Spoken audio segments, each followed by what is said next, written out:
holler out questions if you have any while we're talking. I'll let you guys too. So, like I said, I'm Jason. I'm a 3-time survivor. I had neuroblastoma on the left side of my neck when I was 6 months old, and then I had thyroid cancer when I was 15, most likely caused by the radiation for the neuroblastoma. And then when I was 21, I had a recurrence of the thyroid cancer.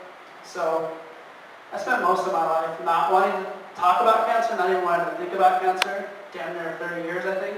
And I didn't want to go to cancer camp. I didn't want to have to talk about my feelings and have cancer all on my face for a week. And I'd heard about persistence a couple years before I went to camp, actually. And a couple years after that, I met the executive director, and he gave me a brochure and kind of got me fired up about it. And I went. That was 2008, was my first year, and I've been the past 3 summers, and it's amazing. It's just like you've seen on the documentary. It's such a great place to get a bunch of people together where you're all kind of in the same boat, no pun intended, and you're just on the same page, and you don't have to worry about talking about your diagnosis if you don't want to. I don't even think I spoke about mine the first couple of years, really. This past summer, I finally opened up a little bit about my diagnosis and my experiences and stuff, but it's wide open for however you feel comfortable. You don't have to sit around the campfire and talk about it, and it's not built into it. And, I think Brad says, there's no structure. You open up whenever you're ready to open up. And some people get, a ton of talking about their experiences, and other people are like me, and I just had a lot of fun on the river the first couple of years, and sort of felt more comfortable to open up finally after, a few years of being in the camp. But yeah, the movie is great. I think it's like the 4th or 5th time I've seen it, and I still get goosebumps. It's just like being out there again. It's it's an amazing program, and it has such a great impact. And I know these ladies up here have also had great impacts as well. So here's Maverick. Hi everyone. I'm also a 3-time cancer survivor like Jason. Was diagnosed first time at age 14, and second time at 25, the third time at 28. And the first defense camp that I went to was exactly 1 year after my mastectomy from the breast cancer. So I was having a really hard time kind of trying to get through the fact that I was constantly dealing with cancer in my life at such a young age.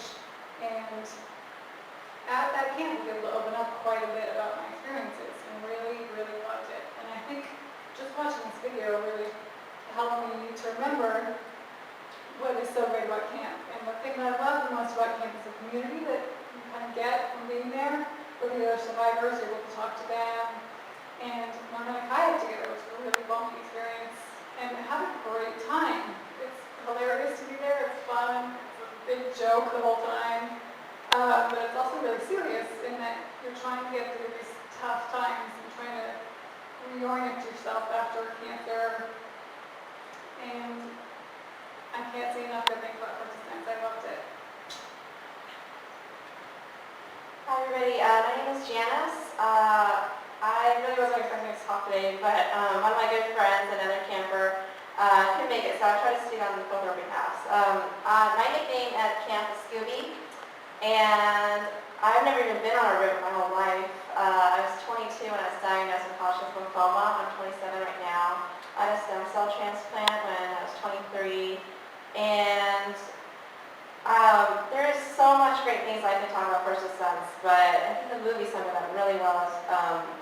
And Brad, like you said, is an amazing person, and I think it's so hard to find such really genuine, really compassionate person out there, and he really inspires me continuously. So if there's any chance at all I can represent or be out here with persistence, I'm there. And yeah, I think, again, like I said, if there's one word I can summarize persistent, which was really important for me, was believing that, the compassion. That was really important for me. And from being just a regular 22-year-old, not knowing what to do after college and everything, and trying to figure things out at, the young adult, what you want to do, and everything being so vulnerable, and being a unique person to just a patient with a medical record number, you just, but the minute I got to Wisconsin, I went last year, and immediately got a nickname, and just forget about everything, just jump in the river, and I had an amazing experience. And right now, I think I just try to stick with that positive attitude, because persistence definitely gave me the first step to heal from everything that cancer So thank you so much. It's really an honor to be here. If there's any questions at all, I'll be more than willing to, answer anything. If you know of anybody that between the ages of 18 to 30 to 40 that wants to know anything at all, please ask us, because I can't imagine anyone going through this experience without having the opportunity to meet such amazing people out there. So thank you so much. So my name is Sparkles from camp, and it's really funny listening to them because I am definitely the atypical camper. Sorry, you got goosebumps watching that? I'm not kidding, like my heart almost stopped. I watched it and like wanted to turn away because it scared the shit out of me. So I went to camp. I'm a 3-time survivor. I was diagnosed with bone cancer when I was 15. I have a prosthetic knee and tibia all the way up into my femur, but it's all internal, so I have my own skin and muscles and stuff.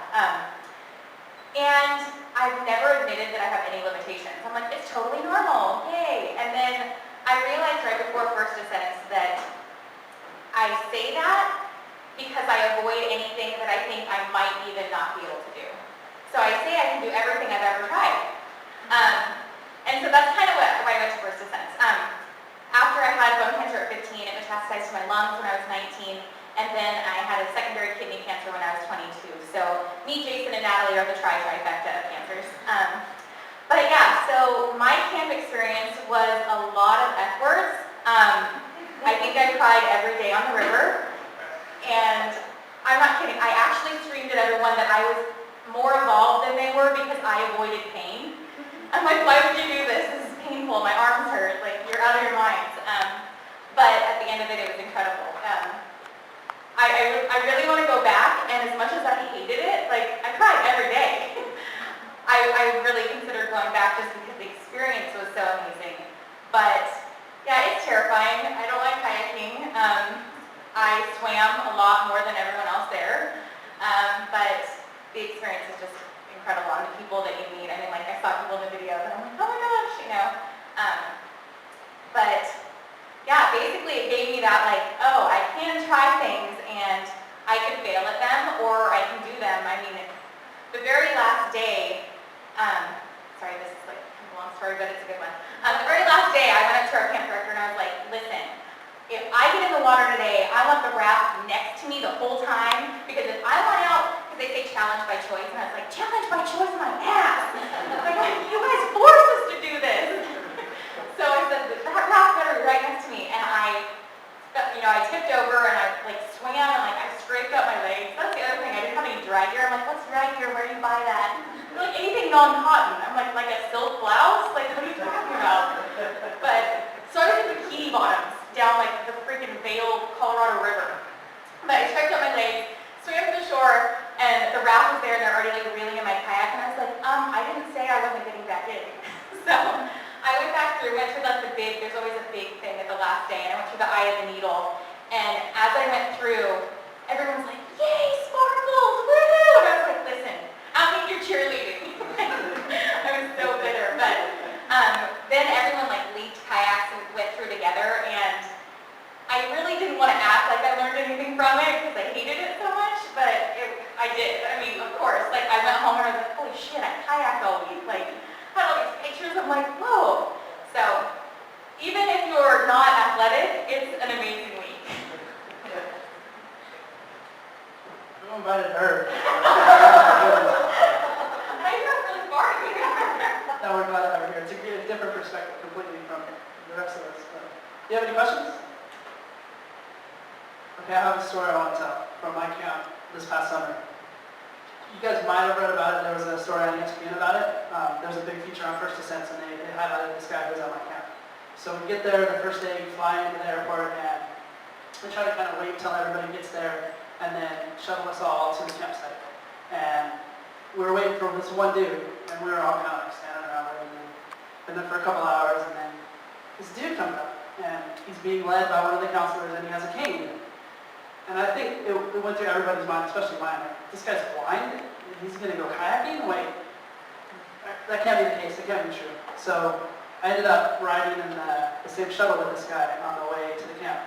And he asked everybody's story, and so we all told him. And then he saved his for last. And so he apparently had a brain tumor that I guess was, I want to say grapefruit size, and it was pushing his brain into the other side of his skull, and he was having double vision, and as a typical dude, he didn't want to go to the doctor or anything, so it got really bad, and he finally went in, and they said, okay, you have a brain tumor, it's pretty serious, we're going to have to do surgery. They were going to do the kind of surgery where you're awake so that they could map the brain so that there wasn't a lot of, they could limit the damage. But unfortunately, he had a big seizure the night before the surgery, so they just took him straight in, knocked him out, did the surgery, got not quite as much of the tumor as they'd expected to, but, so he's telling us all this in the car, and we're, listening, rapt attention. And then he kind of drops it on it, and he goes, oh yeah, when I woke up, I didn't have my sight. And we were just like blown away. And it had been a few years, and he had, I guess, a friend of his knew Brad, and so Brad was trying to get him to come out to the camp. It was kind of the ultimate challenge for Brad. And we all thought that he was just going to ride the support raft like Kim did or wanted to. Didn't, sorry. And the first day, you're on the flat water on a pond or something like that, and they teach you the wet exit, so you flip over, and they teach you how to pop out and swim out. And everybody wanted to watch him. And he did it. He was just chilling underwater. He didn't, when I went under, I popped out as quick as I could because I wanted to breathe. And this dude was just underwater hanging out. It was like taking his time. Then he popped up. And he goes, I want to do that again. And they're like, okay. So he did it a couple times, and everybody else was like, what's wrong with this guy? We just want to get it over with and know that we know how to do it swimming around the river. But he just enjoyed himself. So the next day we're on the river, and he's going to kayak. And it was Brad by himself, paddling backwards down the river with the guy's name was Tails. Tails was maybe like 5 feet off of Brad's boat, and Brad would just holler at him, paddle left, paddle right, there's a rock over on the left or right or whatever. And I was, a couple days during the week, I was in the group that was right in front of him and Brad. And whenever we would go through any kind of rapid, we would all turn around and just watch him come through. And there was Brad yelling, and he was doing it, and it was just amazing to see this kind of transformation of this guy. And come to find out, he's a D1 athlete. He played lacrosse in college, and he's a big guy. He's still in good shape, and he just missed that competitive sort of activity. Losing your sight, I guess you're really limited to what you can actually do. And he found something else. And so as the week went on, the rapids got a little bigger, and it went from Brad and him to Brad and another counselor and him. So they kind of sandwiched him, and he was in the middle, and the other guy was in front of him and behind him. And on the last day, there were 3 counselors around him, but, every time there was any kind of rapid, we would stop, or not stop, but turn around and just watch. And you could see he was just enjoying the hell out of himself. It was such an amazing thing. And so on the last day, my group, they usually break us down into groups of like 4 or 5 with a couple of counselors. And our leader said, okay guys, let's go down this next rapid with our eyes closed so we can see what it's like to be Tails. And we were looking at each other like, what? And then everybody kind of came to the same conclusion pretty quickly, like, let's do it. So we did, and it was the scariest thing ever. I was paddling, and I bumped into somebody, and I admit I opened my left eye real quick just to see, and then I closed it. But it was the craziest thing, and we all made it, and I guess towards the end of the week, Tails was able to sort of hear the way the river was flowing and feel it, and he was able to get by without a lot of direction for Brad, which was the most amazing thing. So that really typifies the first descent experience right there with, some huge transformation like that. And so I was honored to be a part of that, and it was just an amazing